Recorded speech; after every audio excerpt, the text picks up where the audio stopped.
بلوچستان کے شہر نوشکی سے گدروشیا پوائنٹ کے نمائندہ ظہور جمال دینی کی رپورٹ کے مطابق ڈپٹی کمشنر امجد حسین سومرو اور ڈسٹرکٹ ہیلتھ آفیسر صاحبزادہ ڈاکٹر فرید احمد نے بچوں کے حفاظتی ٹیکوں کی 12 روزہ مہم بگ کیچ اپ کا افتتاح کر دیا۔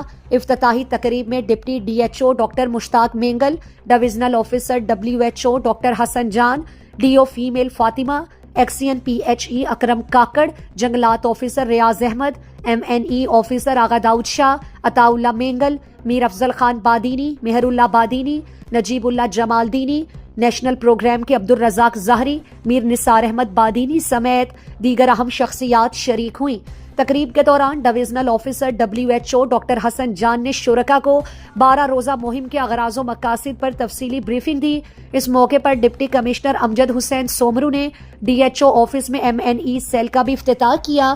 مہم کا مقصد بچوں کو مختلف بیماریوں سے محفوظ رکھنے کے لیے حفاظتی ٹیکے لگانے کی اہمیت کو اجاگر کرنا اور زیادہ سے زیادہ بچوں کو ویکسین فراہم کرنا ہے۔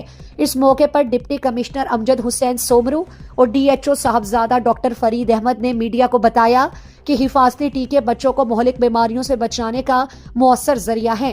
ویکسینیشن سے بچوں کا مدافعاتی نظام مضبوط ہوتا ہے۔ حفاظتی ٹیکے لگوانا صحت مند معاشرے کی بنیاد ہے۔ ویکسینیشن کے ذریعے خسرہ، پولیو اور دیگر بیماریوں سے بچاؤ ممکن ہے۔ ہر بچہ حفاظتی ٹیکوں کا حق رکھتا ہے، اسے محروم نہ کریں۔ بروقت ویکسینیشن بچوں کے روشن مستقبل کی ضمانت ہے۔ حفاظتی ٹیکے نہ صرف بچے بلکہ پوری کمیونٹی کو بیماریوں سے بچاتے ہیں۔ حفاظتی ٹیکے لگوائیں، بیماریوں سے نجات پائیں۔ صحت مند بچہ خوشحال خاندان کی پہچان ہے۔ ویکسین زندگی کی ڈھال ہے، اپنے بچوں کو اس سے محروم نہ رکھیں۔